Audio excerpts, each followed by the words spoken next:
অপেক্ষা মাথো 10টা দিনৰ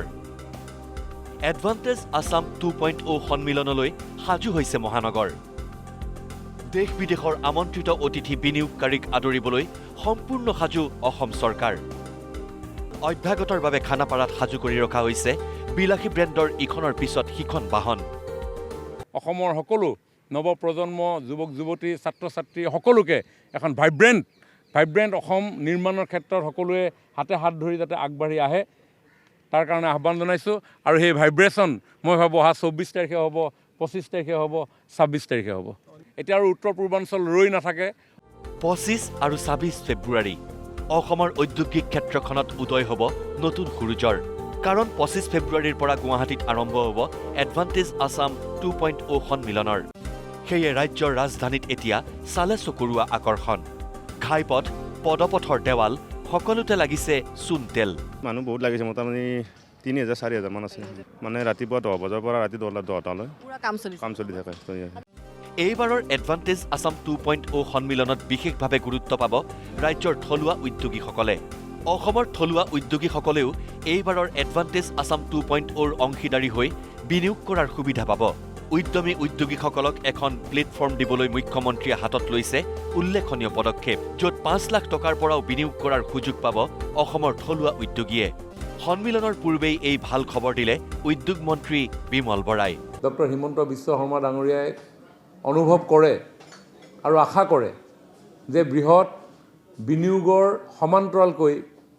আমাৰ ৰাজ্যখনত থকা যিসমূহ থলুৱা উদ্যোগী সেই থলুৱা উদ্যোগীসকলেও যাতে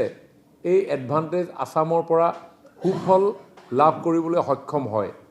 আৰু তাৰ বাবে সমগ্ৰ অসমৰ উদ্যোগী হ'ব বিচৰা উদ্যমী লোকসকলক আমি এডভান্টেজ আছামত অংশগ্ৰহণ কৰিবৰ কাৰণে আমি আহ্বান জনাইছোঁ বিনিয়োগৰ ধনৰাশি 5 লাখ টকাৰ পৰাও আৰম্ভ হ'ব পাৰে যদি 5 লাখ টকাৰে কোনোবা এটা বিনিয়োগ কৰিব বিচাৰিছে 10 লাখ টকাৰে বিনিয়োগ কৰিব বিচাৰিছে 20 লাখ টকাৰে বিনিয়োগ কৰিব বিচাৰিছে বা 50 লাখ টকাৰে বিনিয়োগ কৰিব বিচাৰিছে তেওঁলোককো আমি এই এডভান্টেজ আছামৰ আমাৰ যি বুজাবুজি চুক্তি হ'ব এই চুক্তিত স্বাক্ষৰ কৰিবৰ কাৰণে আমি আহ্বান জনাইছোঁ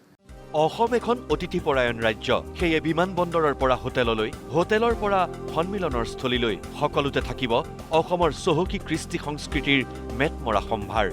বাৰেৰহণীয়া কৃষ্টিয়ে দেশ বিদেশৰ অতিথিক আহ্লাদিত কৰিব বুলি আশাবাদী মন্ত্ৰী বিমল বৰা ডেফিনেটলি অসম অতিথিপৰায়ণ এখন ৰাজ্য বিভিন্ন জাতি জনগোষ্ঠী বিভিন্ন কলা সংস্কৃতিৰে পৰিপূৰ্ণ আমাৰ ৰাজ্য চহকী এই ক্ষেত্ৰত গতিকে ডেফিনেটলি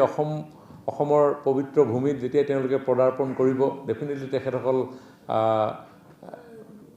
থ্ৰু এয়াৰেদিয়ে আহিব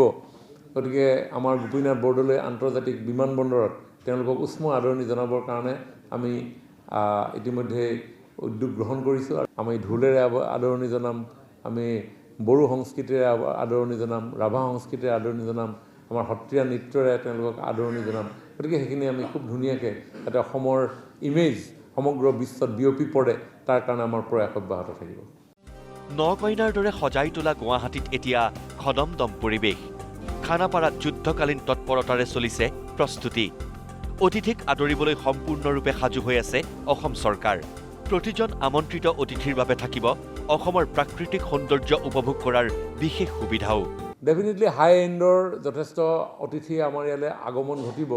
বহু এনে অতিথি আছে তেওঁলোকে নিজে আহিব আৰু নিজেও গুচি যাব বহুতে চাৰ্টাৰ ফ্লাইট লৈও আহিব আৰু আমাৰ ইয়াতে থাকিব পৰাকৈ অতিথিসকলক আপ্যায়ন কৰিব পৰাকৈ যিসমূহ উচ্চ পৰ্যায়ৰ একমডেশ্যন থকা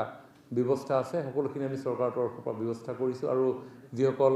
ব্যক্তিক আমি ষ্টেট গেষ্ট হিচাপে ঘোষণা কৰিছোঁ চৰকাৰৰ তৰফৰ পৰা তেখেতসকলকো ষ্টেট গেষ্টৰ মৰ্যাদা আমি প্ৰদান কৰি সুসন্মানেৰে আমি কৰিবৰ কাৰণে প্ৰয়াস কৰিছোঁ যদি তেওঁলোকে আশা কৰে তেওঁলোকে যদি বিচাৰে যে তেওঁলোকে কাজিৰঙা দৰ্শন কৰিব বিচাৰে তেওঁলোকে কামাখ্যা দৰ্শন কৰিব বিচাৰে বা